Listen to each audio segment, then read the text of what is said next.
Assalamualaikum warahmatullahi wabarakatuh. Bismillahirrahmanirrahim. Alhamdulillahi rabbil alamin. Alhamdulillahilladzi an'ama alaina bi ni'matil ijadi idh awjadana minal adami wa syarrafana bil imani wal islam. Thumma akramana bi ni'matil imdadi id yumidduna bi ni'amihi zahiratan wa batinatan wa yarzuquna as-sihhata wal afiyah wa yuwaffiquna li huduril majalisil ilmi wa dzikri. Allahumma shalli ala sayyidina Muhammad wa ala alihi wa ashabihi wa man tabi'ahum ihsanin ila yaumil qiyamah. Hadratal muhtaramin, para alim, kiai, ustadz, gusning, teman-teman semuanya yang dimuliakan Allah Subhanahu wa taala. Alhamdulillah, tadi sebelum mukadimah kita awali dulu dengan bacaan bismillah. Tidak lain dan tidak bukan karena kita semua ittiba, kita mengikuti di dalam kalam-kalam Allah Ta'ala. Allah Ta'ala itu setiap mengawali surat ada bismillahnya. Kita mau membaca Al-Quran surat Al-Baqarah misal, nanti ada bismillahnya dulu. Surat Al-Ikhlas ada bismillah, semuanya kecuali surat Al-Baqarah itu ya. Jadi yang kedua mengikuti dawuhnya Kanjeng Nabi, kullu amrin dzibalin la yubda'u fihi bi bismillahirrahmanirrahim fahuwa abtarun au aqta'un au ajdamun. Dawuhipun Kanjeng Nabi, segala perkara yang memiliki kebaikan, perkara apapun yang memiliki kemanfaatan, kebaikan, kok tidak diawali dengan bismillah, maka berkahnya itu berkurang. Jadi kita mau melakukan kebaikan apapun, termasuk kita mau masuk pada bulan suci Ramadan ini, bulan yang sangat baik yang dinanti-nantikan banyak orang, pahalanya dilipat gandakan ini, mari kita bismillah. Lafadznya lengkap, bismillahirrahmanirrahim. Nah, seperti itu, karena ini kebaikan. Kebalikannya, apabila kita ketemu perkara yang buruk, maka ya tidak boleh bismillah, tidak dianjurkan. Contohnya di tempat-tempat yang kotor, kita lagi di kandang sapi, kandang ayam misal, mau membersihkan, nah itu tidak dianjurkan untuk bismillah ya, karena kebalikan. Lafadznya kalau kita melakukan kebaikan, lafadznya lengkap, bismillahirrahmanirrahim. Kecuali ketika kita mau makan atau mau minum, itu tidak dianjurkan bismillah lengkap, cukup hanya bismillah Allahumma barik lana fima razaqtana. Jadi ketika mau makan, kenapa? Kalau kita membaca lengkap bismillahirrahmanirrahim, itu kalau dimaknai dengan menyebut nama Allah Ta'ala, Zat yang maha belas kasih, kan gitu. Lah, ketika kita nyebut bismillahirrahmanirrahim, otomatis makhluk-makhluknya Allah Ta'ala yang ada di dunia ini juga mendapat dampaknya untuk athar dongani kita. Jadi kita secara tidak langsung itu mendoakan makhluk-makhluk yang ada di dunia ini mendapatkan belas kasihnya Allah Subhanahu wa Ta'ala. Ya, ada tumbuh-tumbuhan, ada hewan-hewan, ada manusia-manusia yang lain, ada makhluk lagi seperti jin, setan, itu juga mendapatkan belas kasihnya Allah Ta'ala ketika kita membaca Bismillahirrahmanirrahim.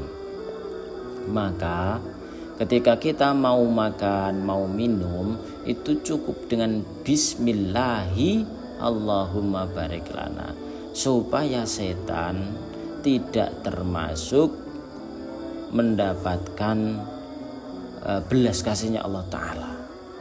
Nanti kalau kita membaca lengkap, setan mendapatkan belas kasih, otomatis ikut makan dengan kita. Nah itu yang tidak dianjurkan. Kemudian tadi saya awali juga dengan bacaan Alhamdulillah. Itu juga tidak lain tidak bukan ada riwayat kalau amrin tibalin la yubda fihi bilhamdalah bahwa aktar au akta au azdam, sama. Nah sama-sama loh. Tadi yang pertama bilang setiap perkara yang baik kok tidak diawali dengan bismillah. Yang nomor 2, setiap perkara baik yang tidak diawali dengan alhamdulillah. Ini mana sih? Yang awal itu yang mana? Kan gitu.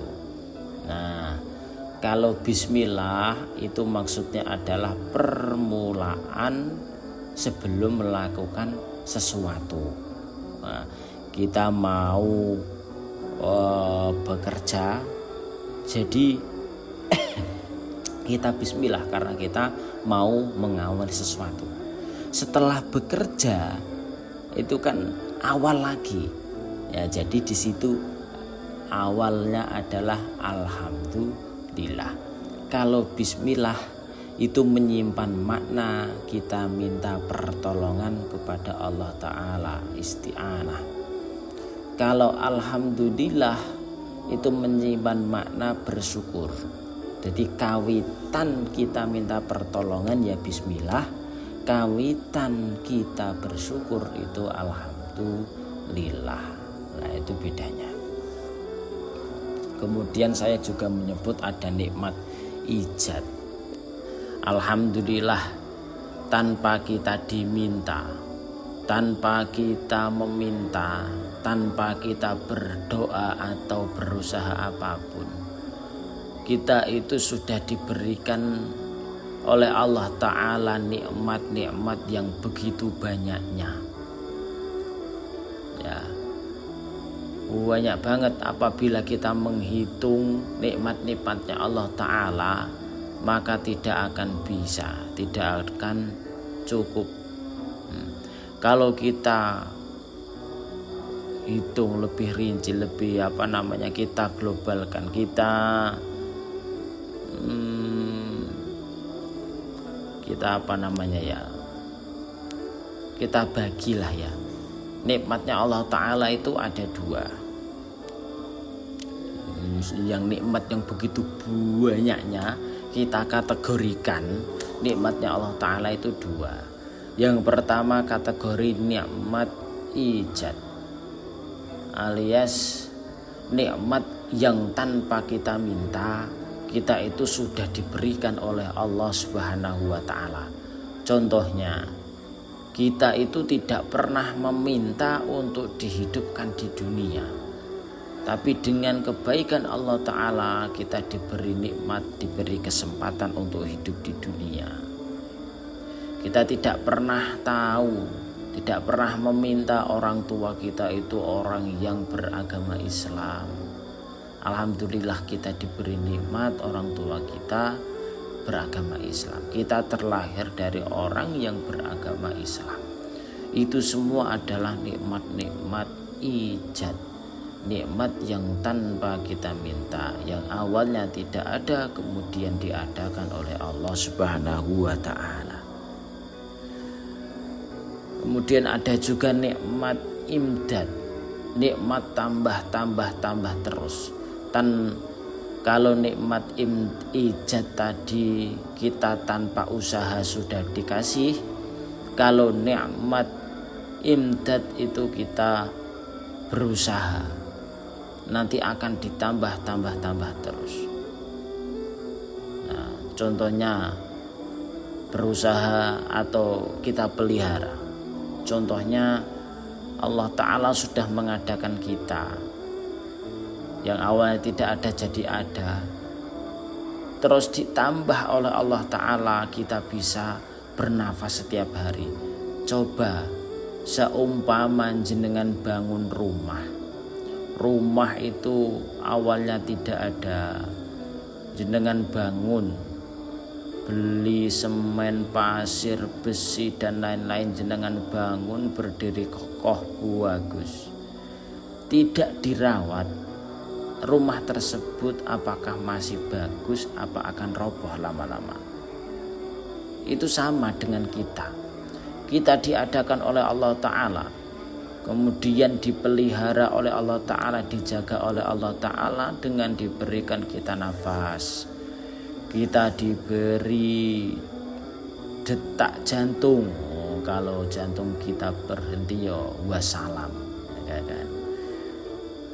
Kita dijaga, dikasih kesehatan, dikasih rezeki, sehingga kita bisa bertemu dengan bulan Ramadan ini. Itu semua merupakan nikmat-nikmat Allah Ta'ala yang nikmat-nikmat yang kita ikhtiarkan juga. Wa ma bikum min ni'matin faminallah. Segala nikmat-nikmat Allah Ta'ala, segala nikmat-nikmat yang ada pada diri kita semua adalah dari Allah Ta'ala.